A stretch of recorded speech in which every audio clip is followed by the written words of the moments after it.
Good afternoon, dear learners.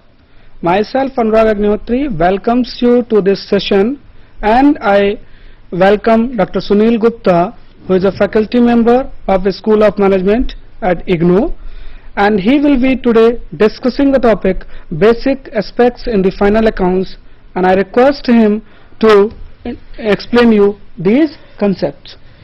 Thank Dr. you, Sunil Gupta. Dr. Anurag Agnihotri, for giving me a very warm welcome and introducing me in fact.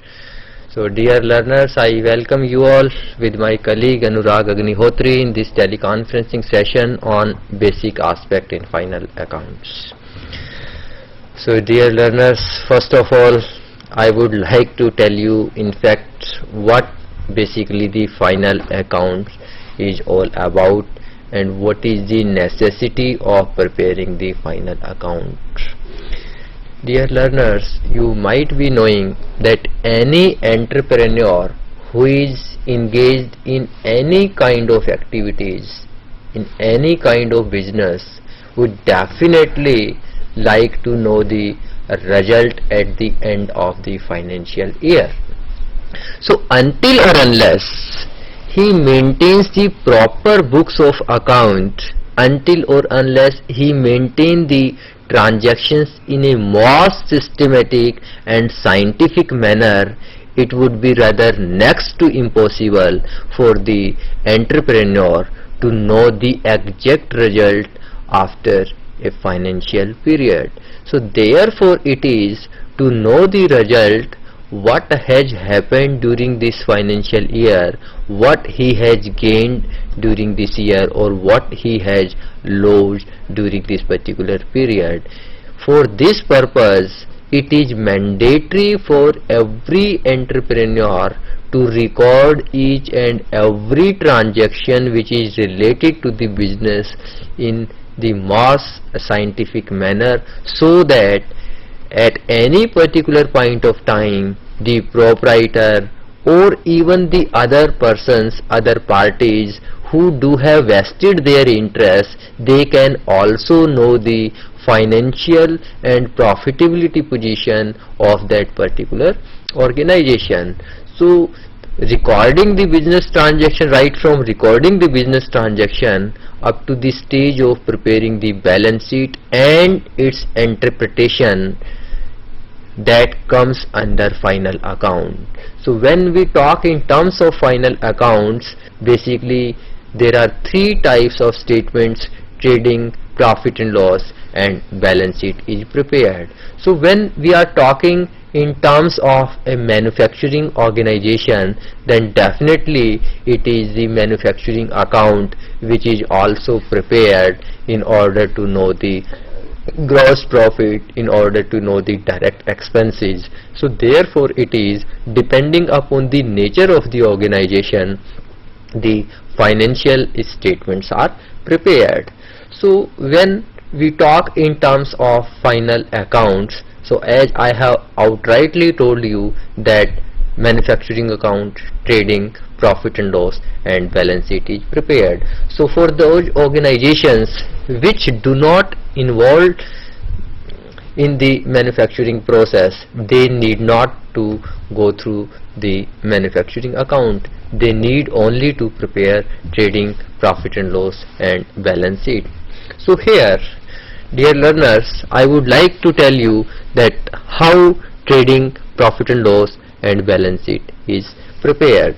So here, dear learners, as you might be seeing that final accounts refers to such statement which report the profitability and the financial position of the business at the end of the accounting period, and it generally includes at least two basic statements. The first one is income statement and the second one is statement of financial position. So when we talk in terms of income statement, so income statement is also known as trading and profit and loss account, and so far as the statement of financial position is concerned, it is also known as balance sheet. So Dr. it's my yes.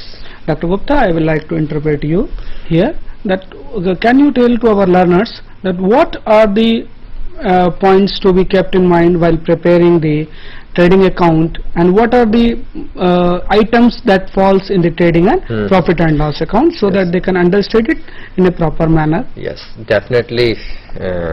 My colleague Mr. Anurag has asked me that what are the basic points which are supposed to be kept in mind while preparing trading profit and loss and balance sheet. So definitely I am coming to those points which are included, which are to be taken care while preparing trading profit and loss and balance sheet. So here, dear learners, I would like to tell you that income statement, that is trading profit and loss and balance sheet. So income statement will make you acquaint about the gross profit or gross loss or net profit or net loss for a particular period. That particular period may be of 6 months, that particular period may be of 1 year. Generally, when we are talking in terms of business, the accounting period generally it is of 1 year. So there is no hard and fast rule that it should be of 1 year. It may be less than 1 year. So sometimes, in fact, when we start our business, see, for example, in the month of August, September or October, anywhere during the academic year, so in that case the accounting period may generally be less than 1 year. So here, when we are talking in terms of income statement, that is trading profit and loss, in that case, see, first of all I would like to tell you that while preparing the trading account, the main objective which the entrepreneur kept in mind to know the position of the direct expenses and to know the exact status of gross profit or gross loss which he has earned or which he has occurred during a particular financial period. So how this trading and profit and loss account is prepared? Dear learners, the procedure is very much simple. The student should not be confused at all while preparing the trading and profit and loss account. So here, as the students might be seeing the needs and objectives of final account. So here, when we talk in terms of final accounts, so generally, as I have already told you, that final accounts comprises trading profit and loss and balance sheet. Therefore, in order to know the objectives of preparation of final account, it is essential on the part of the entrepreneur to know the objectives of these 3 financial statements, that why in fact the trading account is prepared, why in fact the profit and loss account is prepared, and why in fact the balance sheet is prepared. Because until or unless one know the objectives of these financial statements, the very purpose of knowing the objective of final accounts will automatically defeated. So here I would like to know why in fact the trading account is prepared. So here the main objective of preparation of trading account is, first one is gross profit or gross loss. So dear learners, you might be knowing that until or unless the proprietor know the exact position of gross profit or gross loss, he would not be in a position to forecast his net profit, because it is only the gross profit or gross loss which is directly transferred to the profit and loss account, and once all the indirect expenses which are related to the business concerns are disclosed in the debit and credit side of profit and loss account, we cannot come to know about the exact position of the net profits. So therefore it is, in order to know the gross profit or gross loss, the trading account is prepared. And in fact, when we prepare any kind of account, basically we always prepare it in the T shape. So here again we have 2 sides, where when we will prepare any kind of account, that is one side is known as debit side and other side is known as credit side. So here the procedure is very much simple.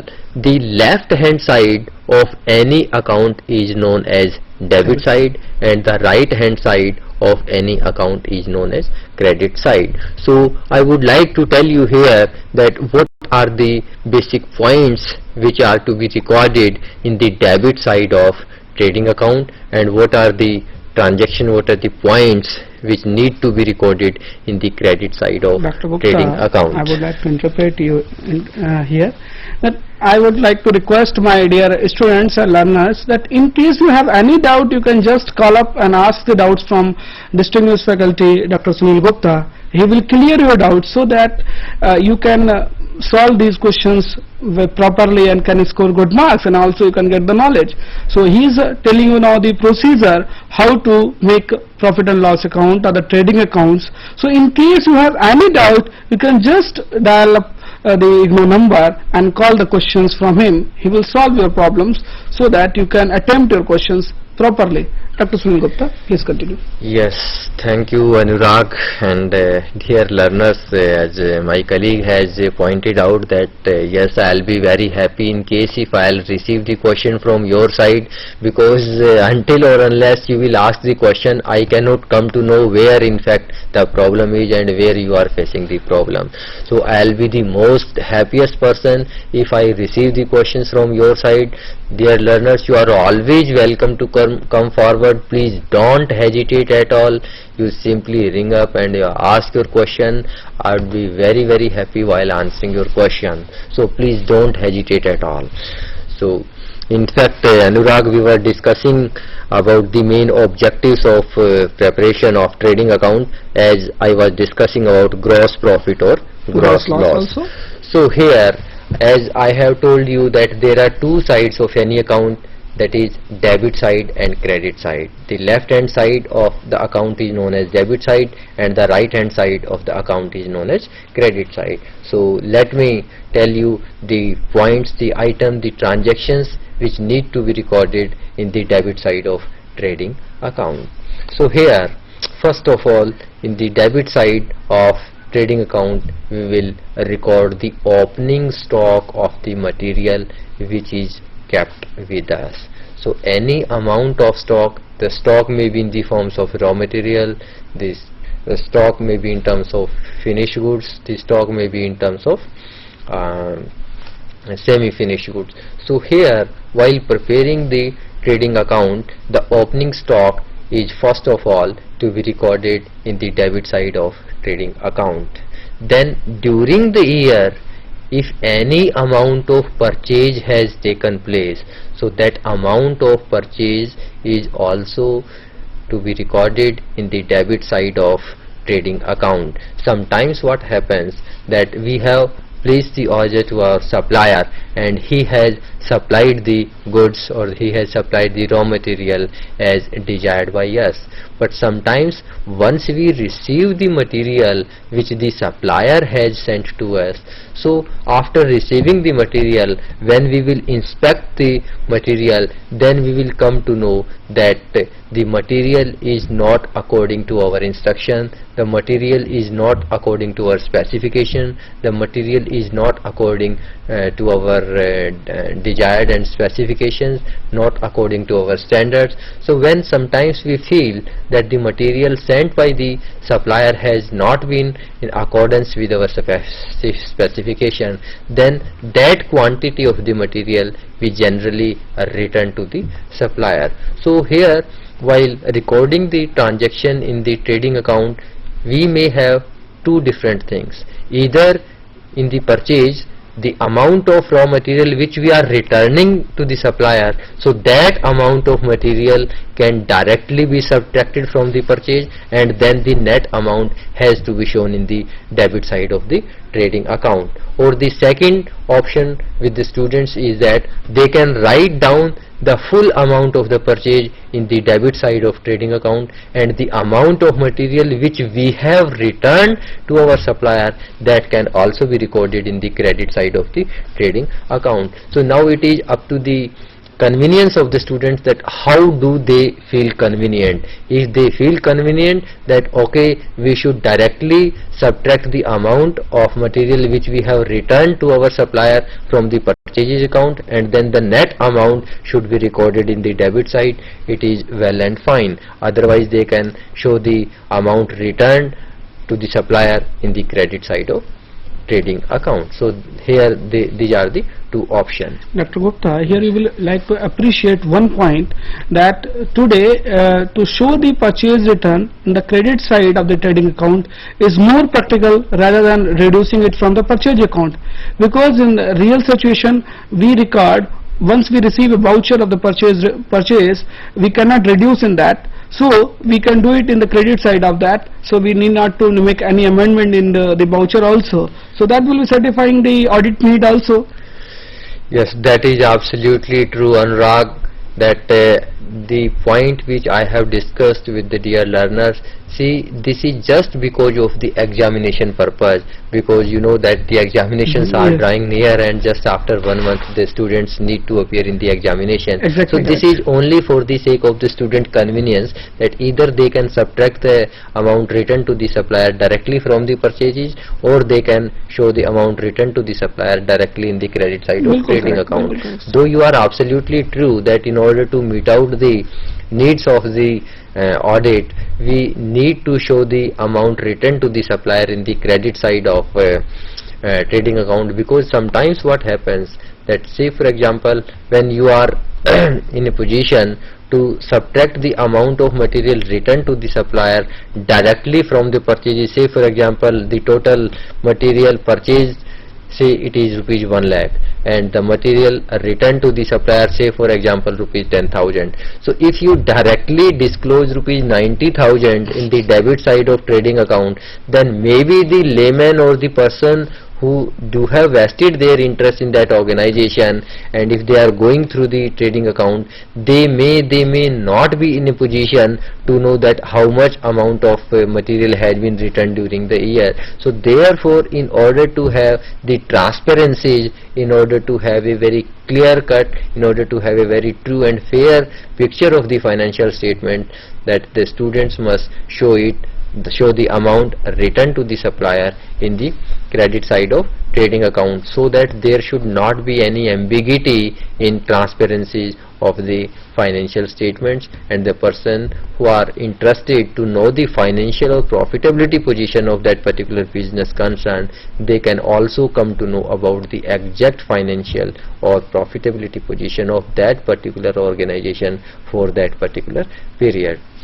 Then the direct expenses which need to be recorded in the debit side of trading account.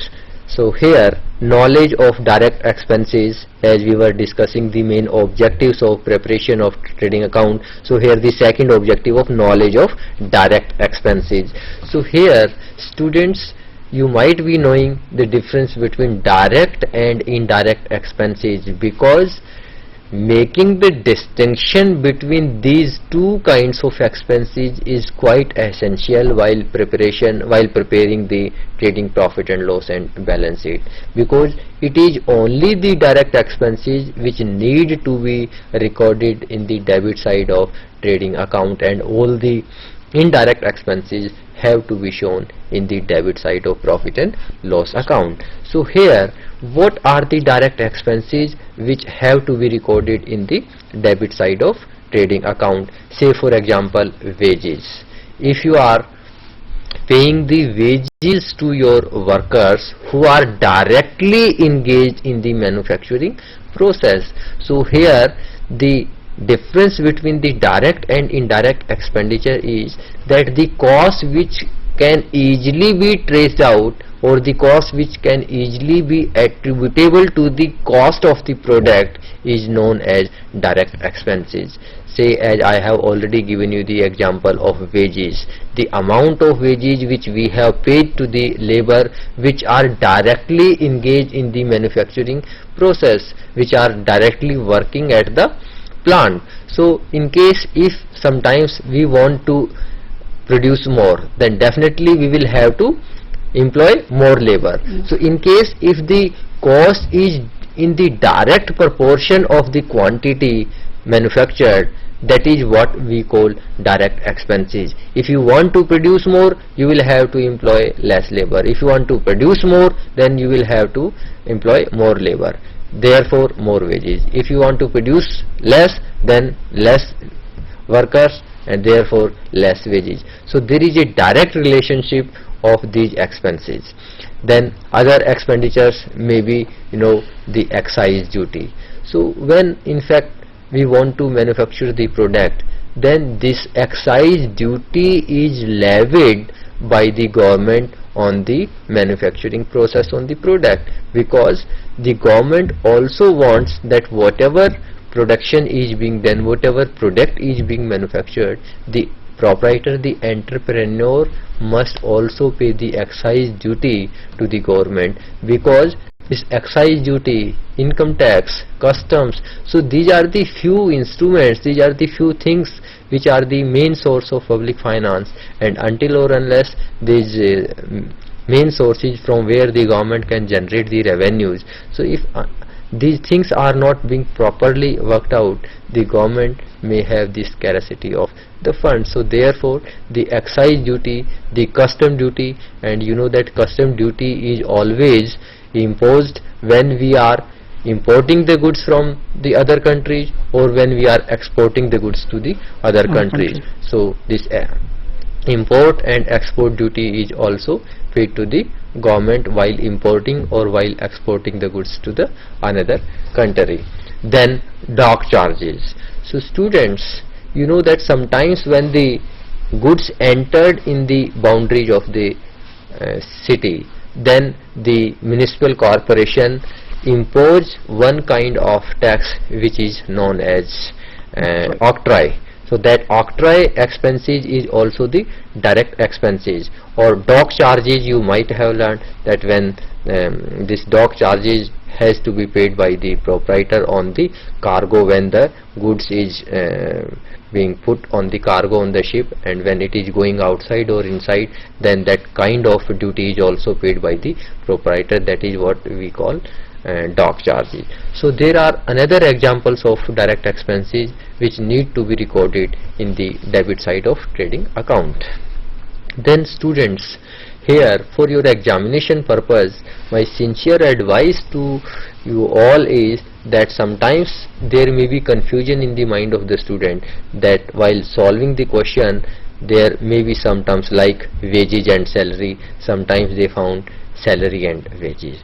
So here they should not have any sort of confusion when the word wages and salary is written. So when wages is written first and then salary is written, then they should not be confused. It directly lead towards the direct expenses and indicate that these wages is being paid to the workers who are directly involved in the manufacturing process. Therefore it is such expenditure should be treated as direct expenditure and it should be recorded in the debit side of trading account instead of showing it in the debit side of profit and loss account.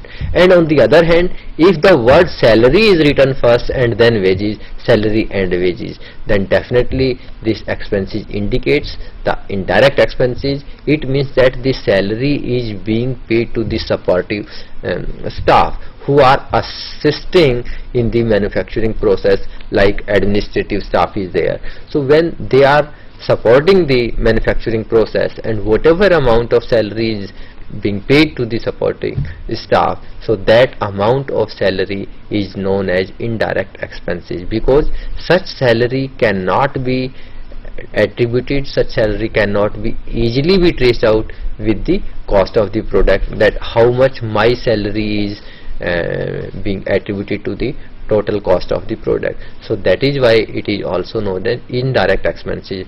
Like say for example, if there is a chowkidar on the main gate of the organization, so if we are being paid, if we are paying any salary to that chowkidar, so the salary paid to that chowkidar also cannot be traced out to the cost of the product or the storekeeper or the timekeeper. So these are the few examples of indirect expenses which need to be recorded in the debit side of profit and loss account instead of recording it in the debit side of trading account. So the student must be very much clear that any expenses which can easily be traced out with the manufacturing cost of the product should be written in the debit side of trading account. Say for example, light, fuel.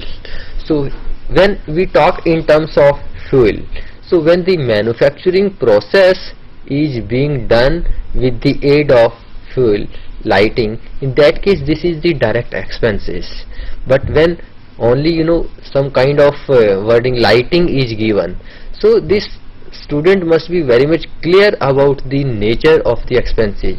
If the light is particularly meant for the administrative staff, for the office staff, in that case that amount of lighting is not the direct expenses, because that is not directly assisting in the manufacturing process. So in case if the manufacturing process is being done with the aid of the power, then that is the direct expenses, and that has to be recorded in the debit side of trading account. And in case if the lighting for the office and for the administrative staff is given, then definitely such expenses should be shown in the debit side of profit and loss account without showing it in the debit side of trading account. Dr. Gupta, here I would like to know that you have said that any expenditure which is directly related to the production will be in the column of the trading account. So it means that any expenditure incurred related to power which runs the machinery, that will be in trading account. But the light which is giving the light in the factory premises, that will be in the profit and loss account. So is it true?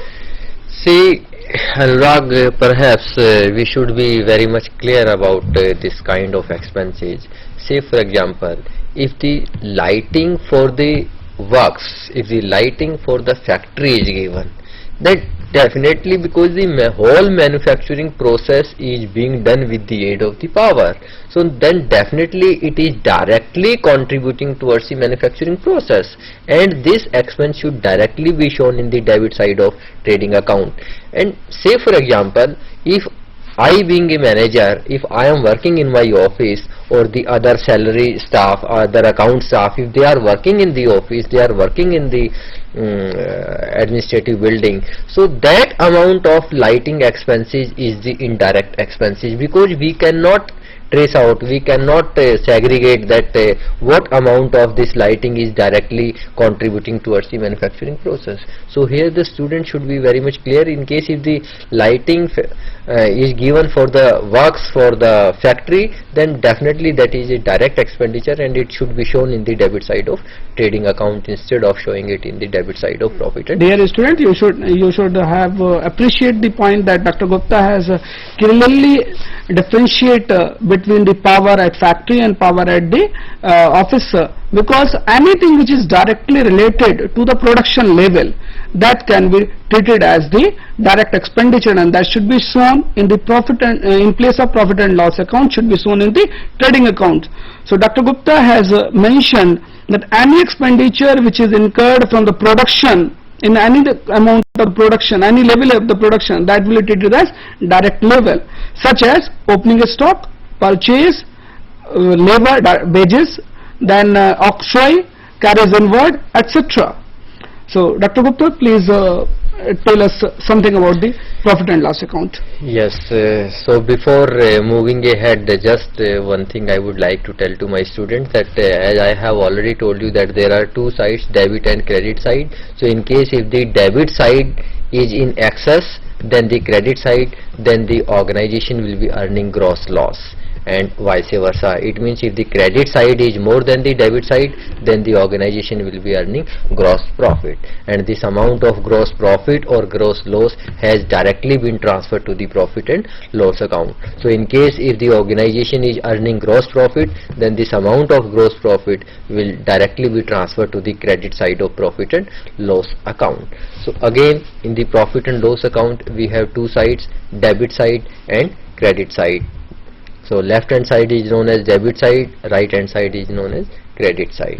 So here now the question arises that what kind of transaction should be recorded in the debit side of profit and loss account. So dear learners, as I have already told you that all the indirect expenses, as I was earlier giving you the example of lighting in the office, lighting which is being used by the administrative staff. So this amount of lighting, the expenses may be in terms of printing and stationery, the expenses may be in terms of bad debts. Sometimes, dear learners, what happens that when we want to sell more and more, when we want to enhance the profit, so when in order to enhance the profit, when some kind of credit facility is extended by the organization to our customer, in that case there may be a chance of bad debts, because sometimes what happens that our forecasting may be wrong.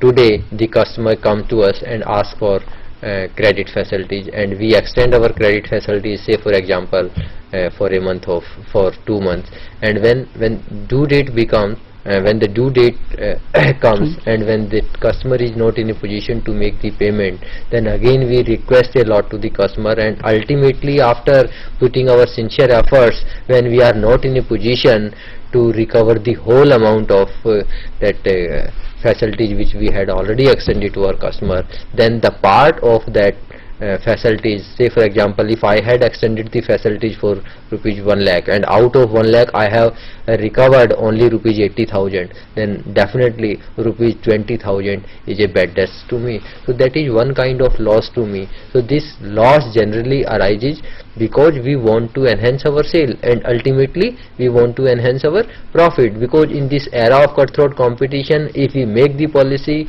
that we won't extend our credit facility to the customer, we will make only cash sale, then really it becomes very difficult for the organization to compete, and really very difficult for the organization to earn huge amount of profit. So therefore, in order to earn huge amount of profit, these kinds of expenditures we may have to incur. So this bad debts is again a loss for the organization. So any kind of loss, and that is a revenue loss. So here the student must be very much clear about the revenue loss and the capital loss. So it is only the revenue loss which might take place in the debit side of profit and loss account. So I'll let you know later on that how capital losses are treated. So at this critical juncture, first let me complete that the expenditures which are of indirect in nature have to be recorded in the debit side of profit and loss account. Then expenditures may be in terms of advertisement. So sometimes when in order to popularize our product, when we make any kind of advertisement for our product, then that expenditure which we have incurred on advertising a product will definitely find a suitable place in the debit side of profit and loss account. But here students must be very much clear about one thing. Again, they need to identify the nature of the expenses, because sometimes what happens that if the expenditures are of capital in nature, then definitely we need to have a separate procedure to record the expenses in the debit side of profit and loss account. And if the expenses are of revenue in nature, then directly the whole amount has to be recorded in the debit side of profit and loss account. Say for example, if I give you one kind of example, that examples may be in terms of, say for example, preliminary expenses. So when we feel that the expenses which we have incurred before the commencement of the business, so that kind of expenses has to be spread over a number of years, because the total expenses which we have already spent before the commencement of the business, the burden of that expenses cannot be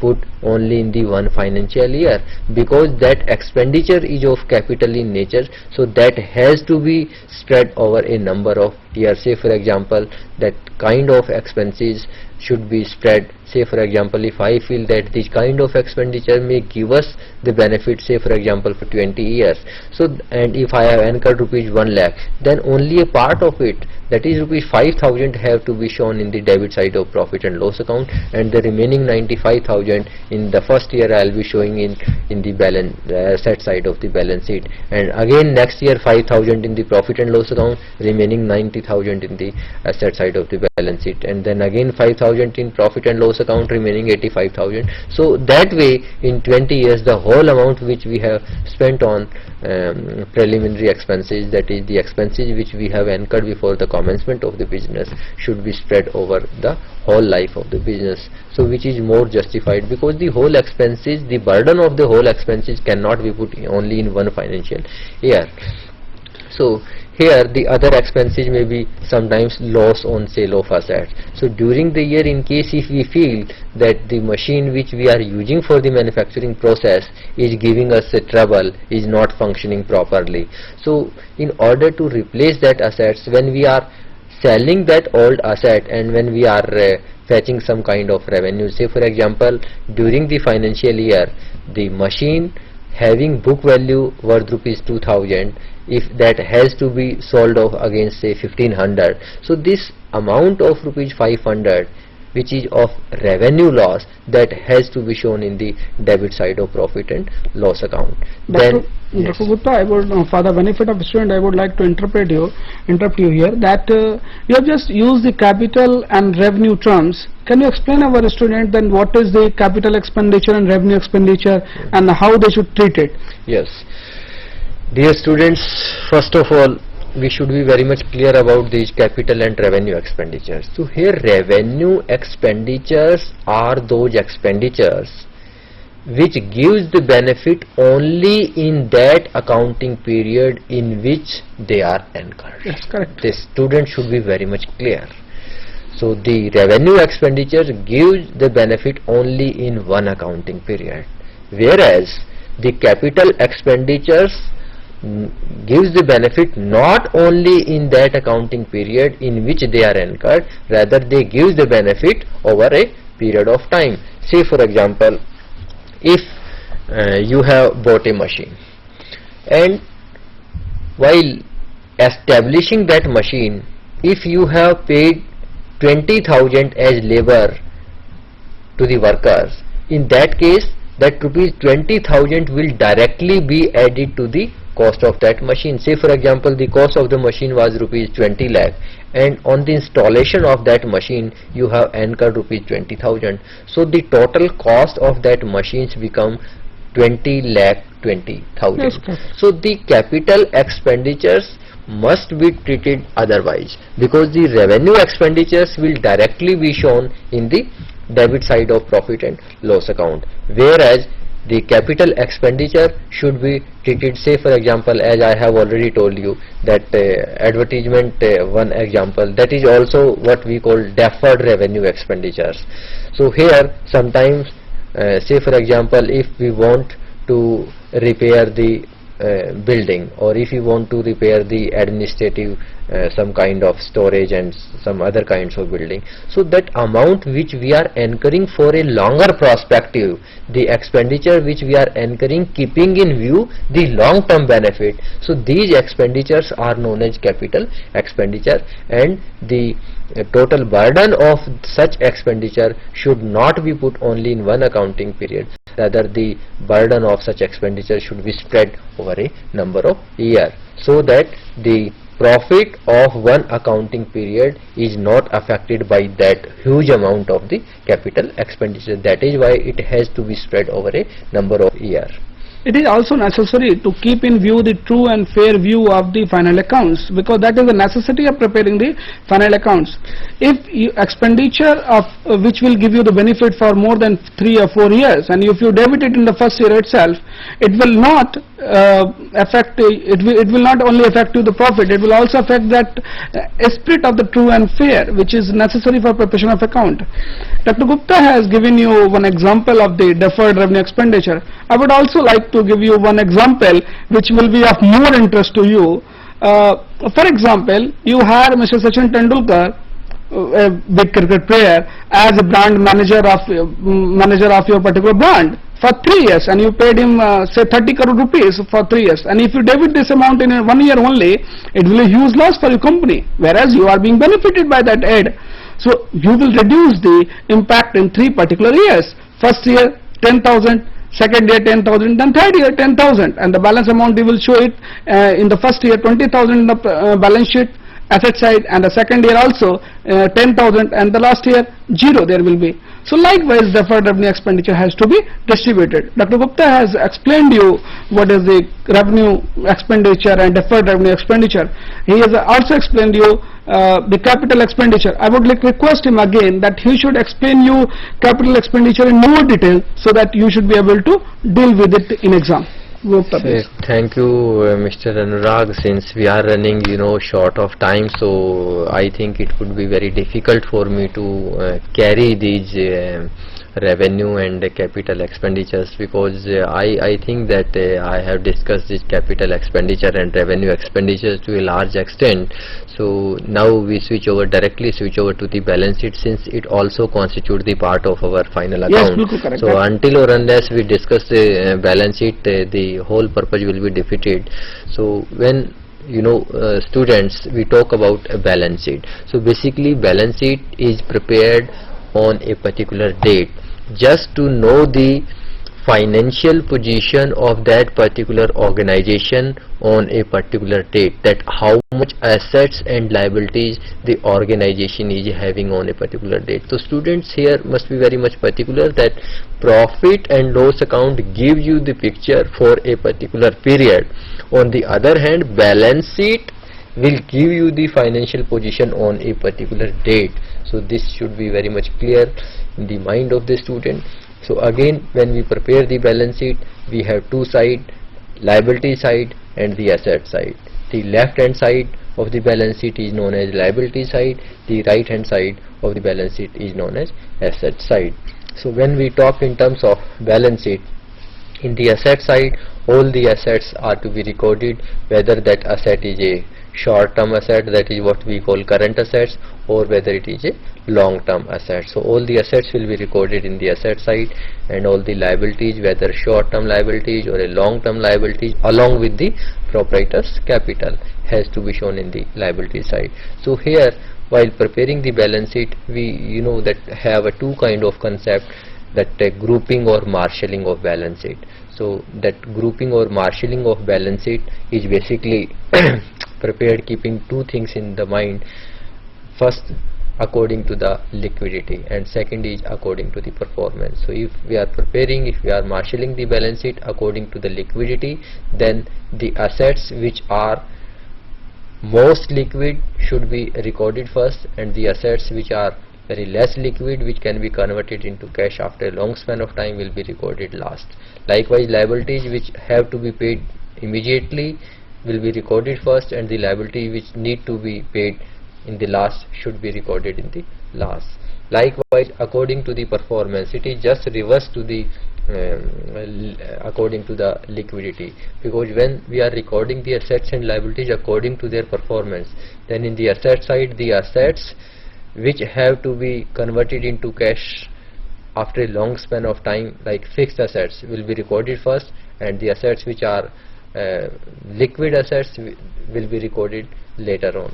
Likewise, in the liability side, the liabilities which need to be paid in the last will be recorded first, and the liabilities which need to be paid immediately will be recorded last. So that is how we prepare the balance sheet, and this is also what we call grouping and marshalling of the balance sheet, based on the nature of their liquidity, based on the nature of their performance. Dear student, Dr. Gupta has explained you the basic concept in the final accounts very well, and I hope that not only I hope, I am sure that you will take benefit of it, and you will improve your performance in the exam.